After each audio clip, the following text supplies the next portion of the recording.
So in the last class, we started talking about the direct shear test. Okay.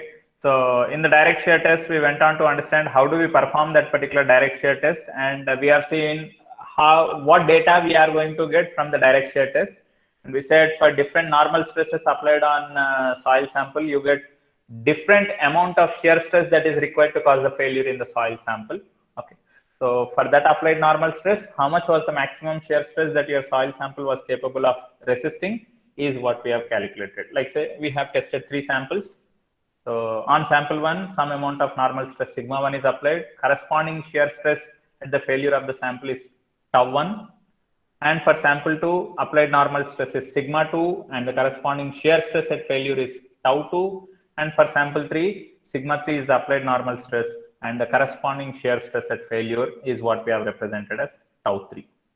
And from that particular test, what we have conducted on 3 samples. So if we go on to plot a graph between sigma on the normal axis and tau represented on the vertical axis. So we said we'll get 3 points and we'll join those 3 points to define what is called as your failure plane.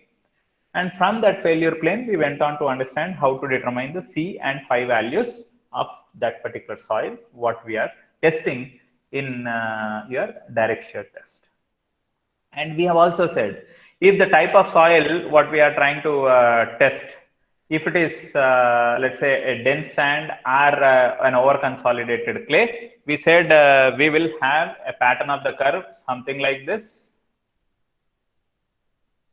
Okay, so we do get a pattern of the curve like this, which would tell us in terms of which will be helpful for us in telling how much is going to be our maximum shear stress at the failure of the soil sample. Okay, so that's what we are going to be getting. Even for sample 1 or sample 2 or sample 3, the pattern of the curve is going to be same. Like let's say, for example, if my discussion is with regard to an over consolidated clay or maybe a dense sand. Okay, so it's an over consolidated clay or maybe a dense sand. If it is the soil what I am trying to test in your direct shear test, then we said if I am trying to plot a graph between shear deformation, that is the displacement in the soil sample in the horizontal direction, versus your shear stress, which is indicated on the vertical axis. So we said we'll have a pattern of curves coming out like this. Okay, this is the curve what I am going to get for an applied normal stress of sigma 1 on the soil sample.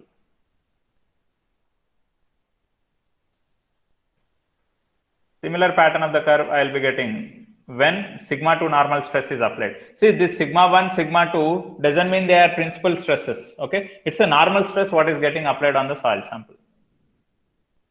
Sample 3, let's say, something like this I am getting. This is for your applied normal stress of sigma 3 on the soil sample. Let's say sigma 1 is a normal stress applied on sample 1, which is 0.5 kg per centimeter square. And on sample 2, let's say it is 1 kg per centimeter square normal stress is what you have applied. On sample 3, 1.5 kg per centimeter square normal stress is what you have applied. So for that applied normal stresses on 3 different samples. Okay, 3 identical samples, but on those 3 samples, on one sample some amount of normal stress, on some other sample some of the different normal stresses are applied. So for that corresponding applied amount of normal stress, what was the subsequent shear stress that we are getting at the failure of the soil sample, which I'll be writing it as tau F1. So let's say this is tau F2 and likewise, okay, which is tau F3. So from that data, whatever we are getting as your major principal stress at the, maximum shear stress at the failure of the soil sample. So we are going to plot a graph with respect to those normal stress and shear stress data points. So when we join them, we get what is called as your failure envelope. Wherever this failure envelope intersects your vertical axis, we say that to be your shear strength parameter of the soil C, and the slope of this failure envelope, which we call it as your angle of shearing resistance. This line is what we are writing it as your failure envelope. Okay, so we say the shear strength expression is what we can write it as C plus sigma tan phi. So for that particular soil what you have tested, the C parameter and phi parameter is known. And next, on such kind of soil, whatever could be the amount of normal stress that is applied. Okay, instead of applying 0.5 kg per centimeter square or 1 kg per centimeter square or 1.5 kg per centimeter square. So if somebody says, if my requirement of normal stress what is to be applied on that particular soil is something, let's say some 2 kg per centimeter square, or maybe some 1.3 kg per centimeter square is the normal stress what I want to apply on some soil. So for that corresponding normal stress of 1.3 kg per centimeter square, what could be the corresponding shear stress at the failure of the soil sample? So that's how I can try to get for any amount of normal stress getting applied on that soil sample which has got C and phi parameters which we have determined. So once the C5 parameter of the soil is known, then for whatever amount of normal stress that you are applying on the soil sample, you will be getting your corresponding shear stress value. Okay. So similarly, in case if your soil sample or the soil type of soil what we are trying to talk about is a normally consolidated clay or maybe your loose sand, in such case, the pattern of your curve what you will be getting when you talk about the graph plotted between shear deformation, okay, versus on the vertical axis it is your shear stress.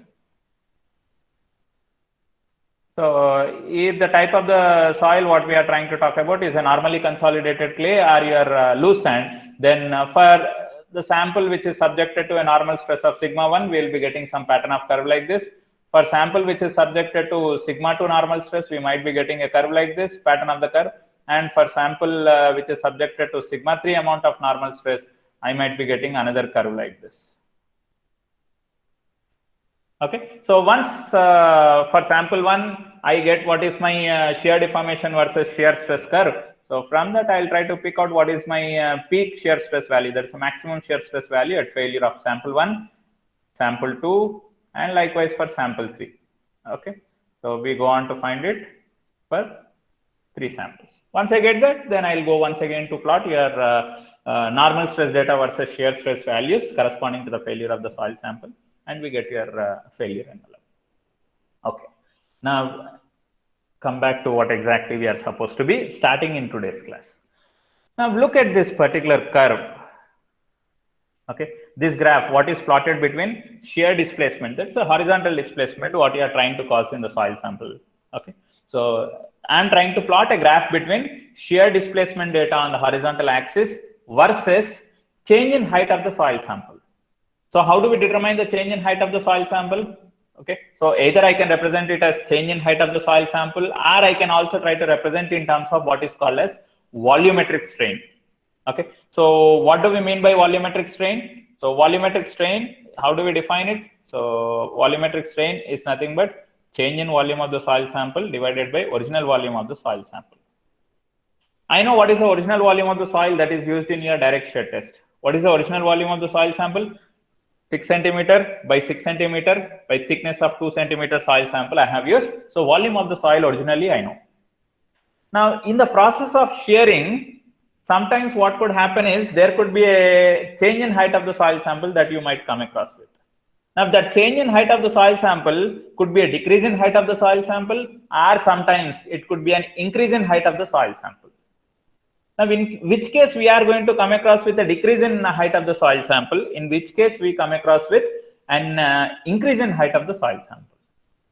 Now, if the type of the soil, if it is a loose sand or a normally consolidated soil, a normally consolidated clay, so in that loose sand, when the shearing is happening, what is going to happen? So while the shearing is happening in the soil, as there is some normal stress already getting applied, while there is a shearing happening between the parts of the soil mass, when one particle is trying to roll over the other particle, or when one particle is sliding over the surface of the other particle, so in the process of rolling or in the process of sliding, in the case of loose sand or in the case of normally consolidated clay, you will have relatively more voids coming in the process of shearing.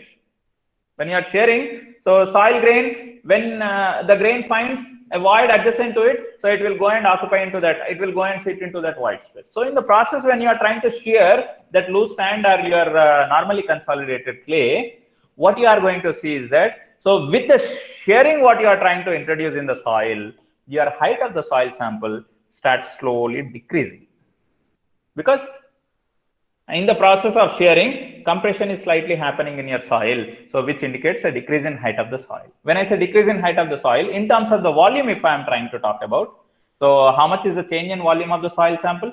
So change in volume of the soil sample, if I want to write down, it's the cross-sectional area of the soil sample into the change in height of the soil sample divided by the initial volume of the soil. So cross-sectional area of the soil sample, I'll assume it is 6 by 6. And the change in height of the soil sample, if I can measure with the help of the dial gauge, which is fitted in the vertical direction. So I can say what is the change in height of the soil, and original cross section of the soil, I'll consider it to be constant throughout the test. Then I can say what is my change in volume of the soil. So either this vertical axis data, I can represent in terms of the volumetric strain, or I can also represent it as your change in height of the soil sample or your strain in the vertical direction. So whatever, because your pattern of the curve comes out to be same. What data you indicate on the vertical axis doesn't matter much. Okay. Now look at here, you have two curves indicated, one in the red, other in the blue. Okay, so what does the blue color curve says that as you are trying to cause the shearing in the soil sample more and more and more and more, in the process of shearing, as the soil is already in loose state, you have relatively more amount of volume of voids existing. So as your shearing is taking place, so your particle starts rolling or sliding over the other surface of the particles and goes and settles into the void spaces which are available. And that's how you say the height of the soil sample is decreasing when you are coming across with the shearing in case of your loose sand or in the case of your normally consolidated clay. But when it comes to the case of your dense sand or over consolidated clay, while you are trying to cause the shearing in the soil, what is going to happen? Already the particles are very much tightly packed to each other. You don't have much of void spaces existing. Okay, so particles are very much tightly packed to each other. When you are trying to cause the shearing in the soil, so in the process of shearing along this failure plane, what you are going to see is that as already the particles are very much tightly packed, so when one particle is trying to roll over the surface of the other particle, then what is going to happen in the context of the shearing is, as you cause shearing more and more and more, you come across with an effect of what is called as dilation. Now, what does this effect of dilation mean? Let's say, for example, I have a container which is filled with maybe sand or many, it could be with salt or anything, but which is very tightly packed. All those particles which are placed into that container are very tightly packed in the sense I am trying to use some vibration technique or whatever technique, I am shaking it so that no particles will occupy all the void spaces, and the density of that particular packing is relatively high. Now in such kind of soil, you try to go and pierce your hand, just try to push your hand. Wherever you find some sand deposit which is in a dense state, try to go and push your hand into it, or just try to penetrate something into it, try to push something into that, so that no, when your hand or something is trying to penetrate inside, your hand cannot easily penetrate inside. Why? Because all the particles are very tightly packed, the volume of the void is relatively less, so you will not find space for your hand to penetrate inside. When do you see your hand will start getting penetrated inside if you are pushing your hand into such kind of soil deposit? Whenever there is some volume which is created in terms of the void spaces. If my hand has to penetrate in, when it can penetrate? Whenever there is a volume of voids which are getting created. Now, when does the volume of voids that gets created? So when you are trying to push your hand with applied more and more force, so in the process, you are trying to separate out your particles due to the force what you are trying to apply on it. You are trying to separate out your particles. So in the process, there is a volume of void spaces getting created there. Now, once the volume of void spaces are getting created, which were not there earlier, now some additional volume of void space is getting created. So as there is an additional volume of void spaces, you find the possibility of penetrating or pushing your hand into that soil deposit. Okay. So in the process of your dense sand, or in the case of over consolidated clay, which was already in a densest packing of soil grain arrangement. So in such kind of soil deposit, if you are trying to cause the shearing, then you are going to come across with a situation. Initially, there could be a slight amount of compression taking place in the soil, but as you keep on continuing your shearing in that particular soil, the volume of the soil starts increasing. It is not going to increase very much, but relatively you would see in the process of shearing, so the volume of the soil starts slightly increasing. Okay, so that increase in volume of the soil effect in the case of sandy soils, if I'm talking about, is what is called as your dilation. Okay, so dilation is nothing but it's a process of increase in volume of the soil because of the shearing what you are trying to cause in that particular soil grains.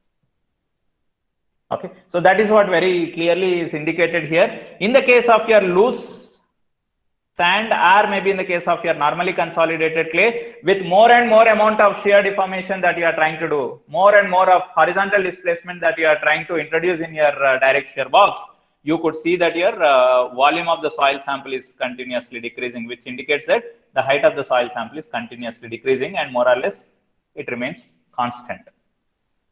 And whereas in the case of your dense sand or over consolidated clay, what do we see is initially the height of the soil starts decreasing, or in the other way, the volume of the soil starts slowly decreasing. But after some amount of shear deformation introduced in the soil, you could not see that further decrease in volume of the soil happening. Rather, you would see that your volume of the soil slowly starts increasing, which indicates that there is an expansion happening in the soil. Okay, so why is that expansion happening in the soil? Because of the shearing of the particle. So you don't have void spaces available for your particles which are rolling over one another to go and sit into the void space. So in the process, as not much void space are there, so particles tries to relatively push the other surrounding particles to move away. So which indicates that there is an increase in volume or there is an increase in height of that particular soil there. Okay, so when you are going to cause the shearing in the soil, in case of normally consolidated clay or loose sand, the volume of the soil tries to decrease. But whereas in the case of your dense sand or over consolidated clay, the volume of the soil, after some amount of shear deformation, the volume of the soil starts increasing, which we call it as expansion, which is happening in the soil.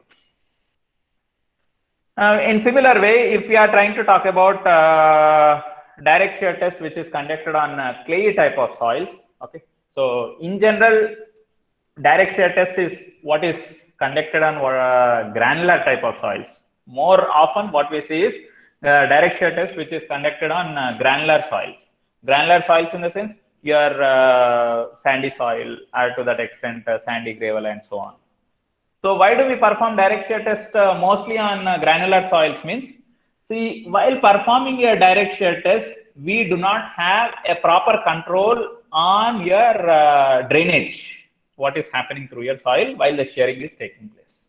When you cannot properly control the drainage in that particular soil while causing the shearing, then conducting the direct shear test on some kind of soils where your behavior of the soil mostly depends on what is called as the pore water pressure which is building in it.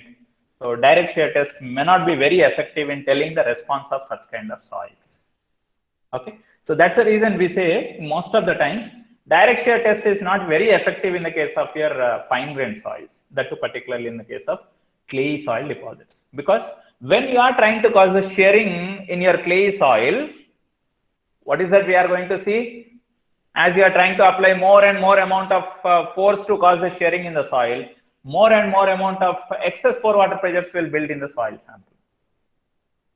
Okay, so if excess pore waters are building up in the soil sample, there should be sufficient time for your excess pore water pressure dissipation to happen from your soil. In case if that much sufficient time is not available, what could happen ultimately in that particular soil? So whatever so-called stresses that you are trying to determine, so-called your shear stress or maybe whatever data that you want to determine in terms of the stresses, they may not be very accurate.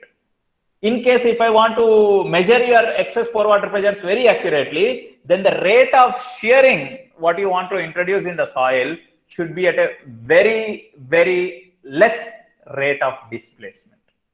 Okay, so the rate of displacement, what you are going to have in the soil to cause the shearing in it, if you can maintain a very less rate at which the shearing is happening, then in such case excess pore water pressures will not build up much. In case if pore water pressures are building up, excess pore water pressures are building up, so as the deformation what you are causing, or as the shearing what you are causing in the soil is relatively at a very slower rate, so excess pore water pressure will easily get dissipated out of your soil.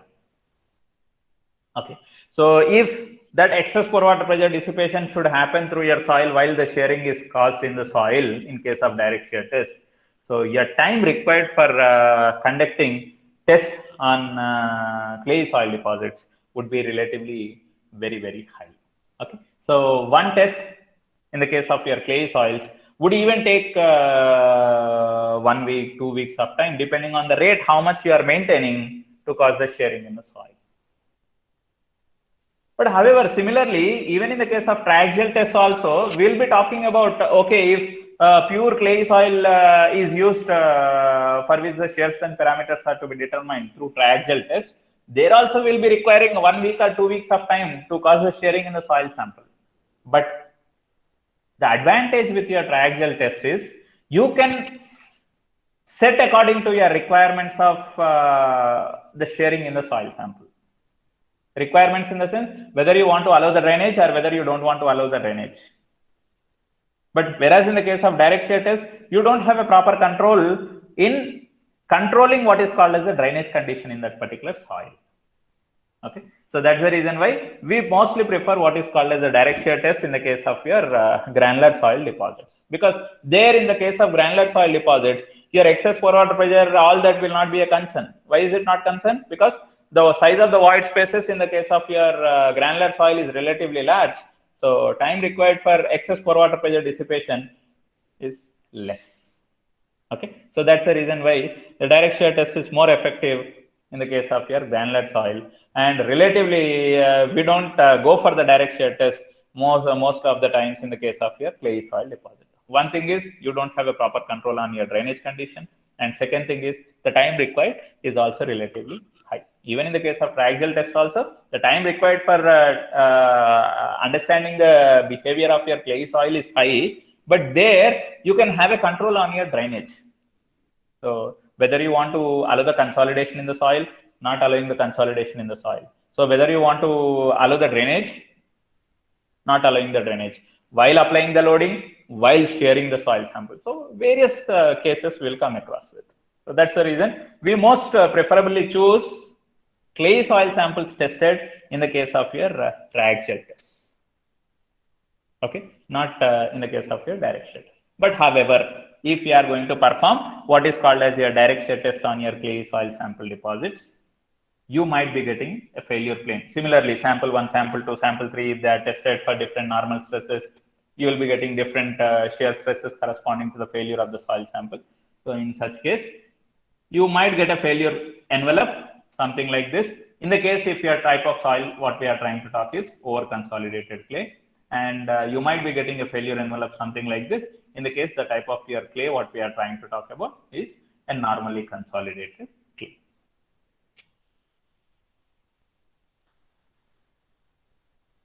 So it's not about only soil. Sometimes what we come across is, let's say for example, I have some foundation existing in your ground, and at the interface of the foundation and the soil, below the foundation, what do you have? Soil.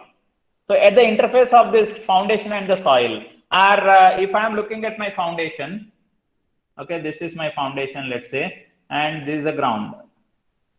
So at the interface of this soil and the side of your foundation, or at the interface of your soil below the foundation and the foundation material. So if I want to understand how much will be the amount of frictional resistance that would be getting developed, or how much amount of shear resistance that would be getting developed at the interface of two different materials, that we can try to determine. I repeat, that we can try to determine from your simple direct shear test. Okay, so how do I get that shear resistance between two different materials which are in contact? Earlier in the case of direct shear test, if you can recall, the top split half portion was containing same soil, and the bottom split half portion of the direct shear box is also containing the same soil. But if I want to understand the shearing mechanism which is happening between two different materials that are in contact, like foundation material and your soil material, sometimes we come across with the pile foundation. Okay, so if I want to understand how much would be the shear resistance or shear strength that is getting mobilized along the surface of your pile, which is in contact with the surrounding soil, so how much shear strength is getting mobilized there, or how much resistance is getting developed there, if I want to find out, then in all such cases we can still do that.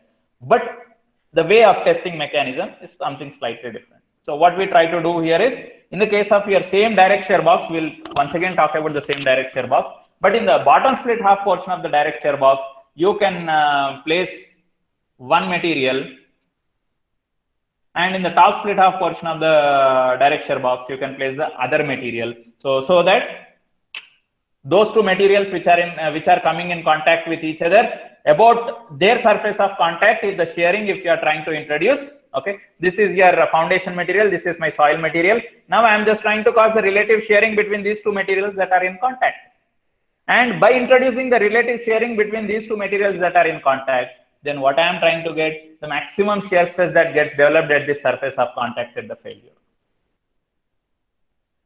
First time I have tested for some normal stress applied. Second time I have tested for some other different normal stress. Third time I have tested for some other different normal stress. And once again, I can go on to plot for normal stress applied, what was the corresponding shear stress at failure. Sample 2, normal stress applied, corresponding shear stress. Sample 3, normal stress applied, corresponding shear stress. We get what is called as your failure envelope like this. Sample 1, sample 2 data, sample 3 data. This is the normal stress, this is the shear stress. So I'll be joining them, and I'll just try to extend that particular failure envelope so that the failure envelope intersects your vertical axis at some point. And this intercept is what we call it as not cohesion, rather we call it as adhesion. I repeat, this so-called C alpha or maybe CA, here I have used the notation CA. Okay, so what does this CA means? CA indicates it is adhesion. Sir, earlier you wrote it as cohesion. Now we are calling it as adhesion. What does it mean? If your so-called force of attraction is between two similar particles, top split half containing your soil, bottom split half is also containing the same soil. So if the shearing is happening between two similar, same particles, then that so-called force of attraction, what is getting developed between those two surfaces of contact, is what is called as cohesion. But here, one material is soil material, other is your foundation material, maybe your concrete or maybe anything. So two different materials which are in contact with each other, that so-called force of attraction between those two materials, the kind of bonding which was getting developed between those two materials, that we call it as your adhesive force. Okay, so understand the difference, right? And the slope of this failure envelope, whatever we are representing, so the slope of this failure envelope is indicated with the notation delta. Earlier we represented it as phi, where phi was the angle of shearing resistance between your soil grain which are in contact to each other. But here, one material is soil grain, other is your foundation material between which the shearing is happening. So that subsequent angle of shearing resistance between two different materials is what we call it as your delta angle. Here once again, the delta angle is what I am calling it as maybe angle of internal friction or your angle of shearing resistance. But that delta and the phi value what we have earlier talked about are not exactly the same terminologies. Phi is the notation what we were trying to talk about when the shearing is between two similar soil grain particles. But delta is the notation. So most specifically in the literature, when you come across, delta is the notation what we try to talk about for representing it as wall friction angle. What is this wall friction angle means? So foundation material is of one type, soil is of another material type. So whenever you are talking about the amount of shearing resistance between those two, which are relatively getting sheared, okay, so that friction angle is more specifically called as wall friction angle. Okay, so please do understand the difference in notation of how we are representing your cohesion. Instead of cohesion, we call it as adhesion. Instead of angle of shearing resistance phi, we call it as your wall friction angle. Okay, so if I want to know what is my shear strength that is getting mobilized, for any amount of normal stress that is getting applied in the soil. So I can simply write it as CA, which indicates your adhesion, plus sigma or sigma dash. In terms of effective stress, if I'm talking about, it is sigma dash. In terms of total stress I'm talking about, it is sigma into tan delta. Okay, so the CA adhesion value we are getting from the failure envelope, delta value also we are getting from the failure envelope.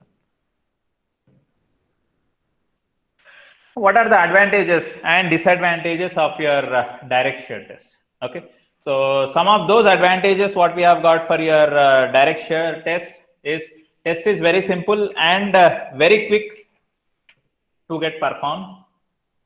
In case if you are trying to talk in the case of your granular soils which are used.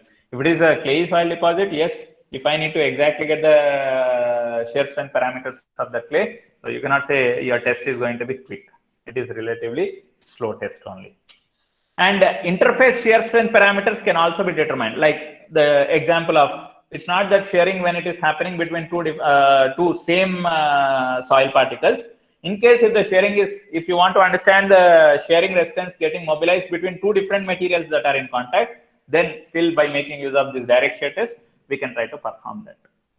Whereas in the case of triaxial test or other tests cannot be helpful for us. In case if you want to understand at the interface of two different materials, how much shear resistance is getting mobilized, we cannot get from those tests. Okay. Now, what are the disadvantages that we have got from this direct shear test? And the other advantages what we can also have for this particular test is, this particular test can be conducted on granular soils and also on your lab compacted soil samples. Okay. And coming to the disadvantages, failure occurs along what is called as a predetermined failure plane. So what is this word predetermined failure plane? So predetermined failure plane means before conducting the test itself, you know along which plane your failure will happen in the soil sample. I repeat, before conducting the test itself, you know how your failure in the soil sample is going to be having, in which direction the failure will take place in the soil sample. That is what we call it as predefined failure. What is the predefined failure in your direct shear test? Along this horizontal plane, the failure is getting developed. It's a predefined failure. But exactly in your original soil, you don't know how exactly along which plane your failure will be getting developed in the soil sample. Okay. And the area of the sliding, the other disadvantage with this particular test is area of the sliding surface changes as the test progresses. So while you are trying to cause the shearing in the soil sample, the area of contact of the soil in the top split half portion and the area of contact of the soil in the bottom split half portion, that area of contact what remains will continuously change between the soil which is getting sheared. So as the area of contact what is continuously getting sheared, then the stresses what are getting developed on the surface of contact tangential to the shearing surface, shearing plane. So that stresses what are getting developed are non-uniform in distribution. Okay, and the disadvantage is that this is more reliable on in what is called as your granular type of soils, where you cannot rely with this direct shear test data results in the case of your clay soil deposits. Okay, so the relativeness of or the accuracy of the data what you have tested in the case of your direct shear test for clay soil deposits is not relatively very accurate because of improper drainage condition. You cannot control the drainage properly according to the necessity of your test. Yeah, there is some other term which we might be coming across wherever we talk about this fundamentals of friction and so on. So that's nothing but angle of repose. Okay, so now what does this angle of repose mean? So angle of repose, this from the statement what is given here is very much self-explanatory. So the word angle of repose is nothing but the steepest angle to which a loose granular material can be piled without slumping or without slipping or without failing. Okay, so what is that steepest angle at which you can place your granular material? What is that steepest angle at which you can have your granular material that can stand by its own weight? That steepest angle is what we are calling it as your angle of repose. Okay, so please do understand that so-called angle of repose will be more or less similar to that of your friction angle. So for that particular soil, the amount of friction angle, whatever you get, so angle of repose would also be approximately more or less same. For the condition when you don't have failure happening when you are trying to place that particular soil in the form of a heap with some proper slope. So while talking about your shear strength determination from your different lab tests, we said direct shear test is one of that tests what we have come across with. And there are various other tests also which we will be coming across with for determination of shear strength of the soils. So as we have already told, your unconfined compression test is one of that particular test which we also be coming across with for determining the shear strength of the soil. Okay, so from your unconfined compression test, how do we determine the shear strength of the soil? So let us now go ahead and understand it. So the word unconfined itself says that you are not applying any confining pressure on the soil sample. Now, what is this? You are not applying any confining pressure in the on the soil sample. Let's go back to understand what will be the type of the soil sample that we are going to be using in this unconfined compression test. In the case of triaxial test or even in the case of your unconfined compression test, the soil sample what we are going to be using is basically a cylindrical soil sample. I repeat, it is a cylindrical soil sample where height to width ratio or height to diameter ratio of this particular soil sample is generally equal to 2. Okay, so the height of the soil sample to the diameter of the soil sample, the ratio of that height to diameter is generally equal to 2. So such kind of cylindrical soil samples we are going to be using in the case of your unconfined compression test or even in the case of your triaxial compression test.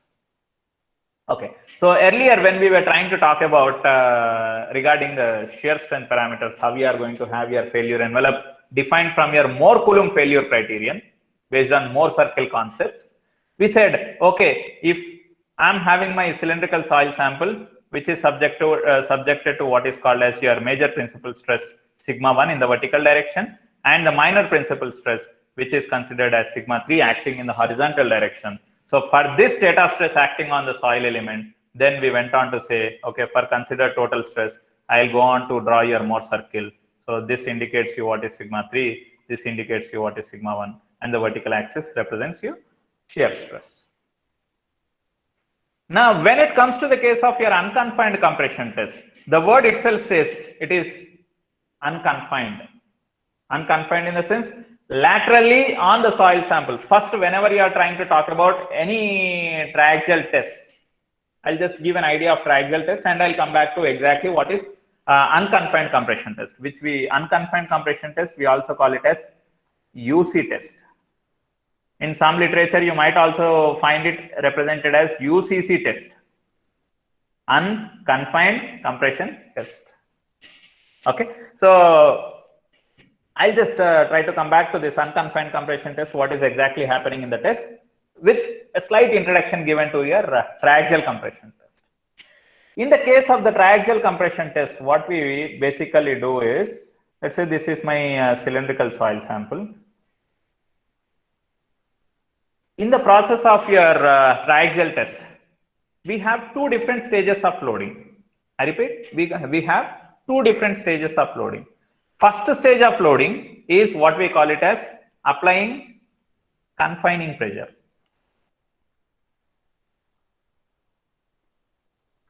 This is the first stage of loading. Second stage of loading is applying what is called as deviatoric stress. Okay, so in the first stage of loading, we are going to apply what is called as confining pressure, that is all round pressure in all the directions on the soil sample. So on the soil sample, in all the directions, you are going to apply same intensity of pressure what is acting on the soil sample.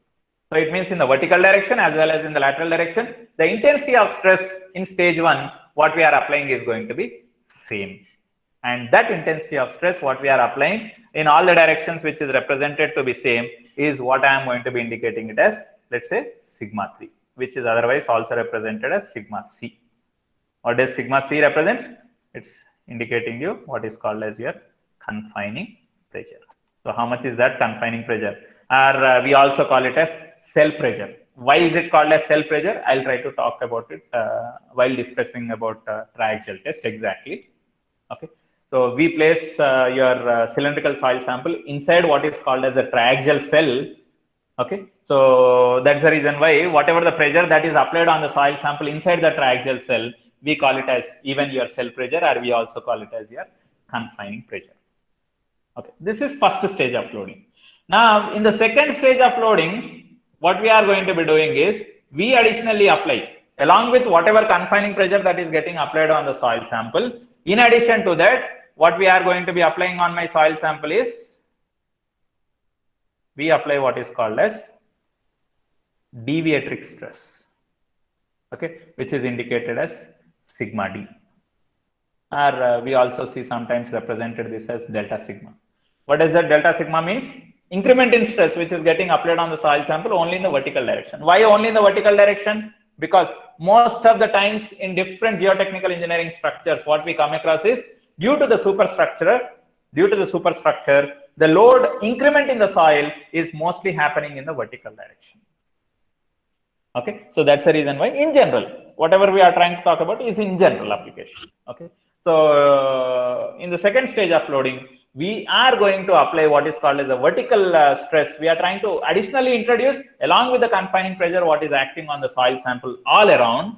We are additionally introducing what is called as a vertical stress on the soil sample. And because of this additional vertical stress, what you are trying to introduce on your soil sample, you are going to see. Initially, we start with 0 kilopascals of vertical stress additionally applied. Then we go on to increase. At some amount of applied increment in stress, you see the failure happening in that particular soil. We see the shearing happening in that particular soil. So in such case, if I am just trying to look at how is the state of stress acting on my soil sample corresponding to the failure condition of the soil, then I can go on to represent. In the lateral direction, I have what is called as sigma 3 stress acting. In the vertical direction on the soil sample, I have what is called as sigma 3 stress, which initially was getting applied along with this. Some delta sigma stress is also additionally getting applied, which I am also otherwise calling it as your deviatoric stress. This sigma 3 plus delta sigma or sigma 3 plus deviatoric stress is what we are writing it as here major principal stress, which is nothing but the total vertical stress what was getting developed on your soil sample. So that's the reason why whenever we look at the state of stress acting on your soil sample, that is in the case of your samples used in your triaxial test or in the case of the samples used in your unconfined compression test, we go on to represent the state of stress acting on the soil sample as sigma 1 in the vertical direction, sigma 3 in the horizontal direction. Sigma 1 refers to major principal stress. The direction of the major principal stress is vertical. On which plane is that vertical stress acting? So that vertical stress is acting on what is called as your horizontal plane. So my major principal plane is horizontal. The direction of that major principal stress is vertical. Likewise, my minor principal stress is sigma 3, which is acting in the horizontal direction, but that horizontal directional stress is acting on what is called as your vertical plane. Okay, so my minor principal plane is vertical plane and my minor principal stress is acting in the horizontal direction. So once you know the state of stress acting on the soil element, sigma 3 in the horizontal direction, sigma 1 in the vertical direction, then we can go on to construct your Mohr circle for sample 1, for sample 2, for sample 3, and then we'll construct 3 different Mohr circles and we'll try to draw a tangent which is tangential to all those 3 Mohr circles. And that tangential line is what we are calling it as your failure envelope, which we are getting from that particular test. And what is the use of that failure envelope? That failure envelope is going to be helping us in determining the so-called C5 parameters of the soil. Okay. Now let's come back to the exact so-called unconfined compression test. What is it all about? As the name itself says, unconfined. So on the soil sample, laterally, I am not applying any pressure. Okay. So this first stage of loading on the soil sample do not exist. You are not applying what is called as all-round pressure on the soil sample. That first stage of loading is not there. Then what do you have? You have only what is called as deviatric stress, which is said to be getting applied on the soil sample. And what we measure from this unconfined compression test is, due to that load what is getting applied in the vertical direction on the soil sample, how the axial deformation is happening in the soil. I repeat, how your vertical deformation, axial in the sense the axis of that member is vertical. Okay, so how the vertical deformation is happening in that particular member or in that particular material is what we'll try to understand, because of the load applied in the vertical direction. And then we go on to plot a graph between axial deformation or axial strain on the horizontal axis, and on the vertical axis we go on to represent your deviatric stress or increment in stress.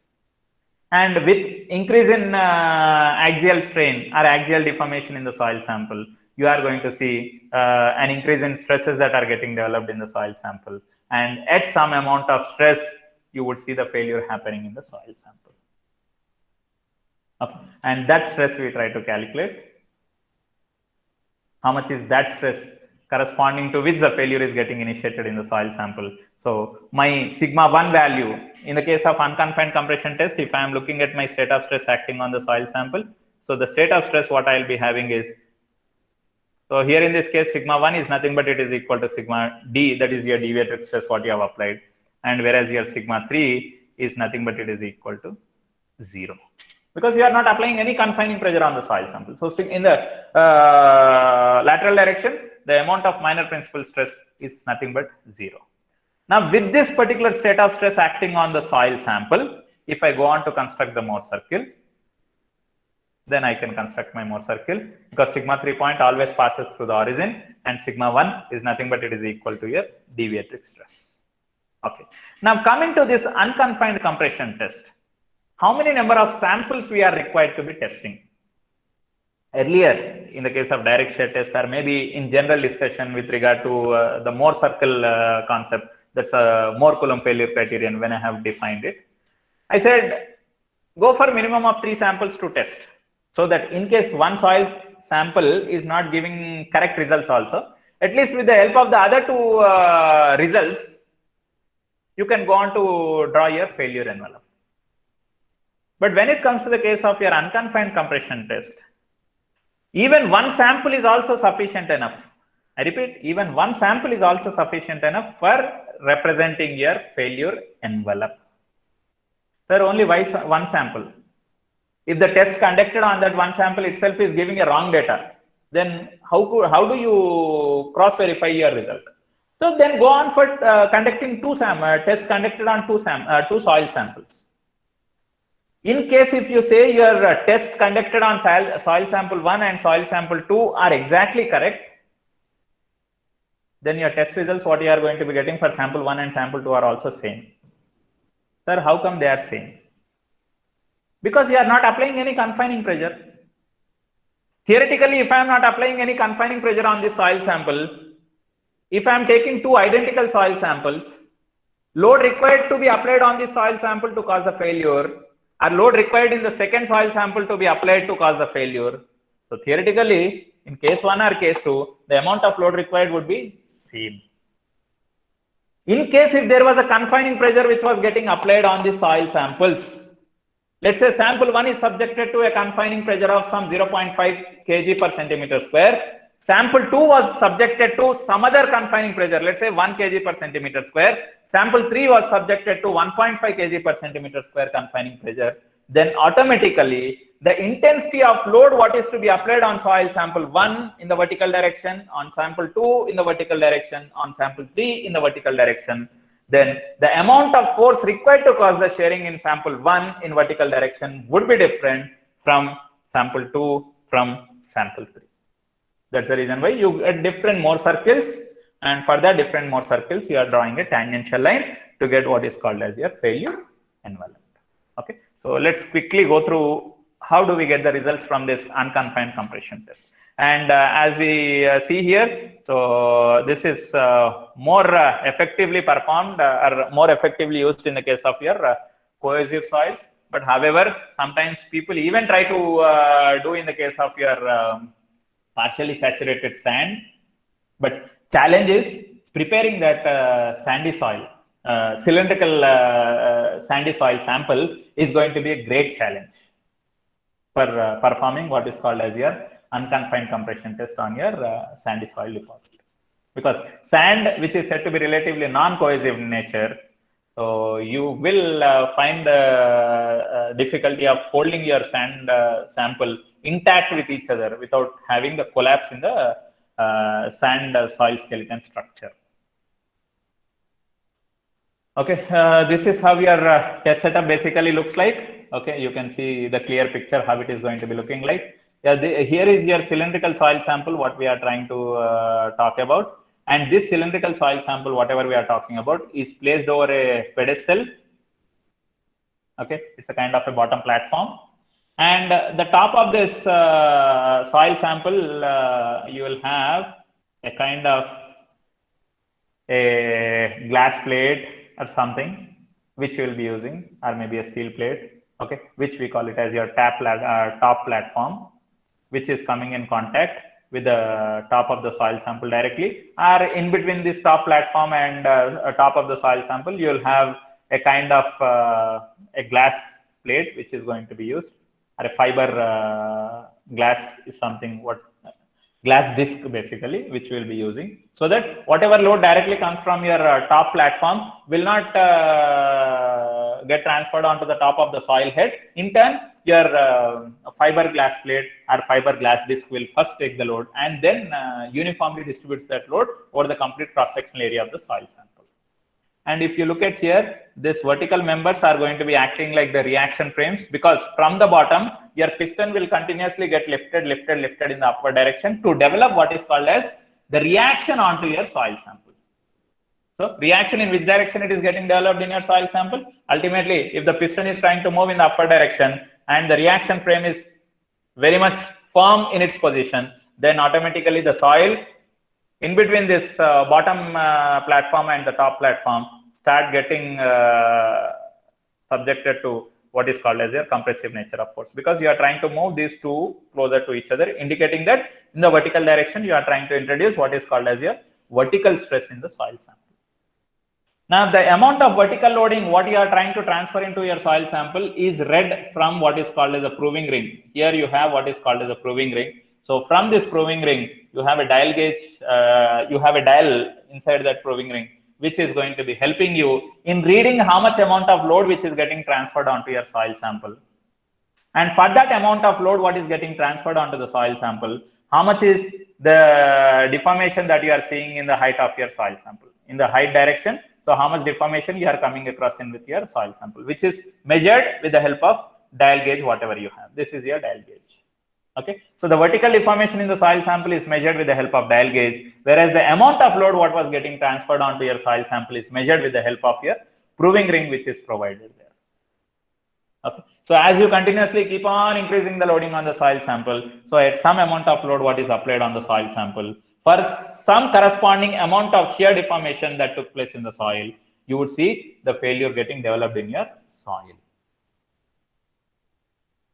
Okay, so in the case of your unconfined compression test, as I told you, like the amount of sigma 3 stress what we are applying is nothing but 0, and only in the vertical direction you go on to apply some increment in stress on the soil sample, and because of that increment in stress in the soil sample, you could see how your soil sample is undergoing the failure. Okay, this is one pattern of the failure.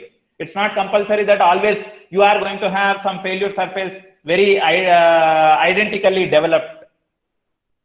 Sometimes there could be a possibility that this is the original cross section of the soil sample, and as you keep on increasing the loading on the soil sample, you could see that the height of the soil sample decreases, but in the process, the cross sectional area of the soil sample increases like this. Height of the soil is decreasing, but the cross sectional area of the soil is increasing. Still, we say the soil sample is undergoing the failure there because of what is called as bulging behavior in the soil, you would see the failure happening in the soil because of increased cross section, bulged cross section of your soil sample. And after some amount of load, what is applied on your soil sample says, yes, I am capable of taking only this much load. You don't try to apply any more load onto me. Okay, so sometimes your failure is very clearly visible to us. Sometimes your failure may not be very clearly visible to us. In the form of bulged shape, your failure is going to be understood in that particular soil. So as you keep on increasing, as you see, the amount of deformation happening in the soil is continuously increasing. In terms of the strain, if I try to calculate, how do we calculate this strain? Strain is nothing but change in height of the soil sample to that of your original height of the soil sample. So as the test is continuously progressing, so I can keep on measuring the dial gauge readings. So for that change in dial gauge readings, correspondingly, I can go ahead in understanding how much is the amount of axial strain. That's nothing but the vertical strain that is getting developed in the soil. So for that amount of vertical strain, what was getting developed in the soil, your proving ring reading will be telling you like how much was the load which was getting transferred onto that soil to induce that amount of axial strain. So load acting over the complete cross-sectional area of the soil sample will give you how much amount of stress that you are trying to induce into your soil, and that stress is nothing but your deviatoric stress. Okay, in simple terms, I can call it as your deviatoric stress or your stress required to cause the failure in the soil sample when you are talking about your unconfined compression test.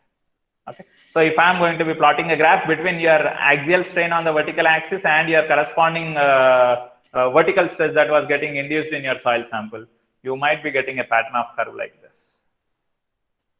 Or you might also see some soils in which your pattern of curve comes out to be like this. In which type of soils we see this kind of pattern of curve? This could be in the case of your over consolidated clay or your dense sand, in case if you are preparing your cylindrical soil sample with the help of dense sand. And this kind of curve will be coming across in the case of your normally consolidated clay or loose sand. Just I am talking about the pattern of curve. Okay, so likewise, soil sample 1 I have tested. Sample 2 of identical soil sample, if I am using once again, as no confining pressure was applied, automatically the amount of load that was required to be applied on the soil sample to have the failure getting initiated in it more or less comes out to be the same. So sample 1, where if you test, or second sample you test, third sample you test, any number of samples you test, what ultimately, theoretically speaking, what ultimately I'll be getting is the same amount of stress, whatever was required to be applied on sample 1 or sample 2 or sample 3 or sample 4, on any samples, the same intensity of stress was required to be applied so that your sample undergoes the failure.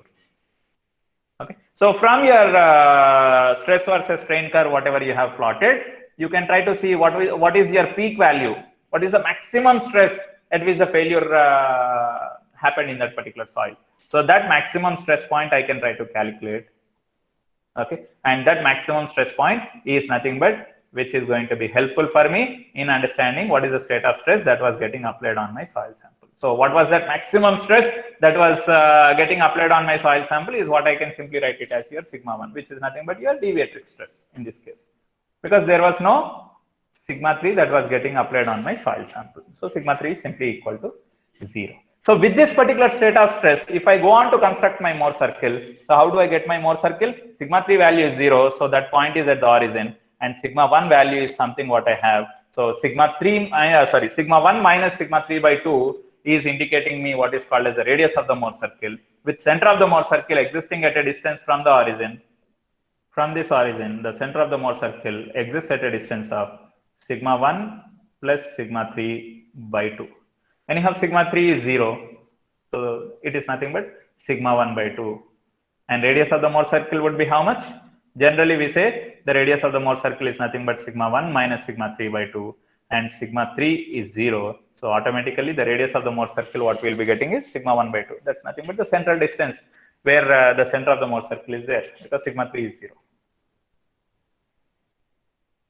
Now, my test is conducted, I got my result, and I have represented that state of stress in the form of your Mohr circle. And from that Mohr circle, what is my objective that I am basically looking at? So my objective, what I am trying to look at from this particular test is to find out what is the maximum shear stress that you are, or what is the shear strength of that particular soil. Now, my shear strength of the soil, in the other way, I can also call it as the maximum shear stress that your material can resist before it is said to be undergoing the failure. Now, from that Mohr circle, which is that point corresponding to what is called as the maximum shear stress? This is that point which corresponds to what is called as your maximum shear stress. On the vertical axis, it is shear stress. On the horizontal axis, it is normal stress, which we come across in your Mohr circle representation. So that so-called value, whatever you are getting on the vertical axis, by drawing a tangential line which passes through what is called as your maximum shear stress point. This is your maximum shear stress point, and I am just trying to plot a failure envelope which is tangential to that particular peak point. So that tangential line is what I am defining it as your failure envelope. And if you look at here, the failure envelope, whatever you are getting is horizontal, and the intercept what this failure envelope makes with the vertical is what we call it as your cohesion. Which cohesion? In general, we simply call it as cohesion, but particularly here, we call it as undrained cohesion. Now, what does this word undrained cohesion means? So, the time required for causing the shearing in this soil sample that is tested in unconfined compression test, the time over which this particular test is conducted is relatively less. Maximum half an hour is something what we will be requiring for causing the shearing in one soil sample. So if the time required is less, though you have some water particles inside the void spaces of that particular soil sample, so that water particle during the shearing process, excess pore water pressures will build up, but you will not have sufficient time for your water particle to come out of that clayey soil deposit over that shorter period of time. Okay, so that's the reason we consider the test what we are trying to perform is still existing in what is called as an undrained condition. Though the water particle tries to come out, but the time is not that much sufficient enough for the water particle to easily get dissipated out of your soil. That's the reason why the so-called cohesion, whatever we are trying to determine, is otherwise also called as your undrained cohesion. And the corresponding shear strength that you are determining from this particular test is otherwise also called as your undrained strength of your soil, undrained shear strength of your soil. Now, how much is my undrained shear strength of the soil? Okay, my undrained shear strength of the soil here is nothing but equal to what is your, let me go back to your basic expression for determining the shear strength of the soil at failure of the soil sample, that is tau f is equal to C plus sigma tan phi. Okay, as it is undrained, which I am talking about, which I am writing it as Cu plus sigma into tan phi u. Now, what is your phi u value? Your failure envelope is horizontal, so automatically your phi u value is nothing but 0.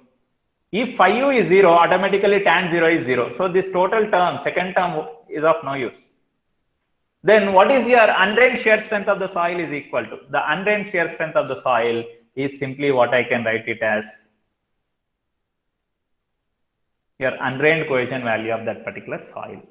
I repeat, it is undrained shear strength of the soil is nothing but I can call it as your undrained cohesion value of your soil.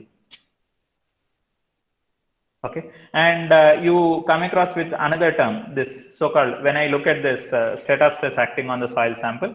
So what was that maximum stress that your soil sample was capable of resisting before it is said to be undergoing the failure? Look at this stress versus strain curve. So from the stress versus strain curve, we are trying to pick out what is that maximum stress at which the failure is happening in your soil sample. And that stress is what we are representing it as sigma D, in fact, which is indicated as sigma 1, which is otherwise also we write it as Qu. Now, what does this Qu indicate? Qu indicates what is called as unconfined compressive strength of the soil. Under unconfined condition, what was the maximum compressive stress that your soil sample was capable of resisting on it? Shear strength is different. Here, compressive strength is different. Okay. Now the compressive strength, how much is the maximum compressive strength that your soil has got before it is said to be undergoing the failure? Means here it is nothing but it is equal to sigma d, which is nothing but equal to sigma 1, which is otherwise I can also write it as QU. What is this notation QU refers to? Means it is indicating you what is called as unconfined compressive strength of that particular soil. So this QU notation indicates you what is called as unconfined compressive strength of the soil. If for that particular soil, if you are given with what is the unconfined compressive strength for that soil, let's say for some soil you are given with the unconfined compressive strength as something 100 kilopascal, and if you are asked to find out what is your undrained shear strength of that particular soil, okay, so how do we find out? So undrained shear strength,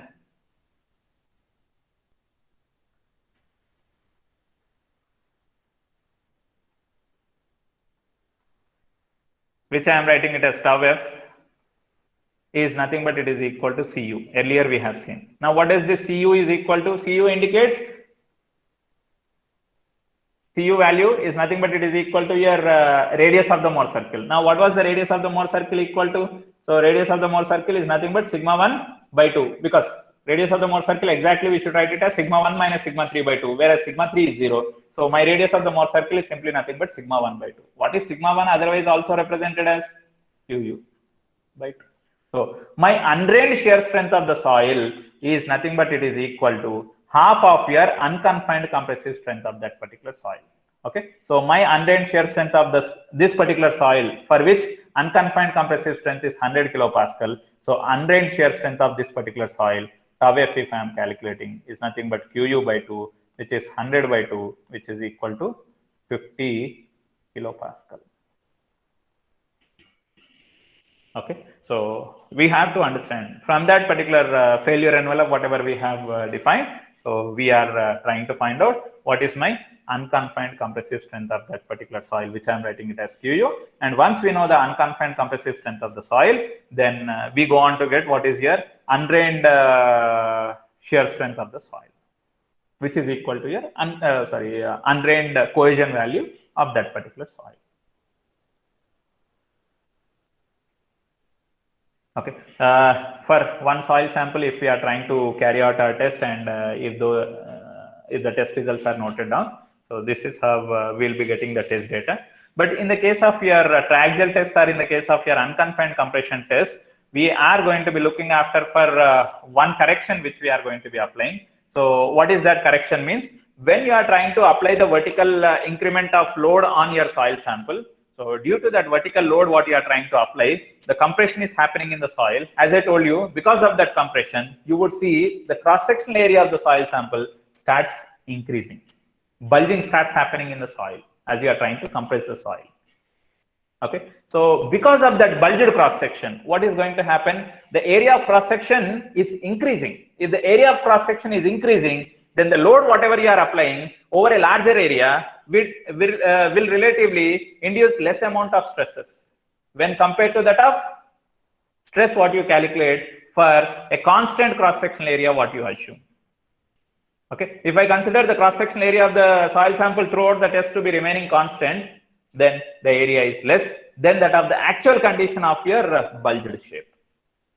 Okay, so most of the times when we try to go ahead in calculating the cross-sectional area of the soil sample, which I should use for calculating the intensity of stress that is getting developed in the soil sample, so we will come across with an expression like this: AC is equal to A naught by 1 minus epsilon.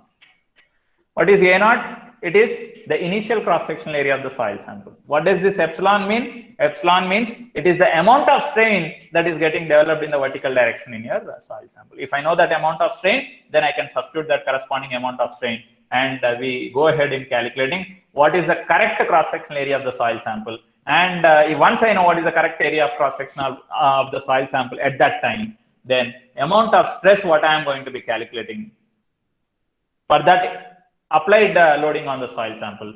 So load by the correct cross-sectional area is what I'll divide it with. Then I'll be getting your correct deviated stress value for that intensity of load what was getting applied on the soil sample. Yeah, I'll stop my discussion for today.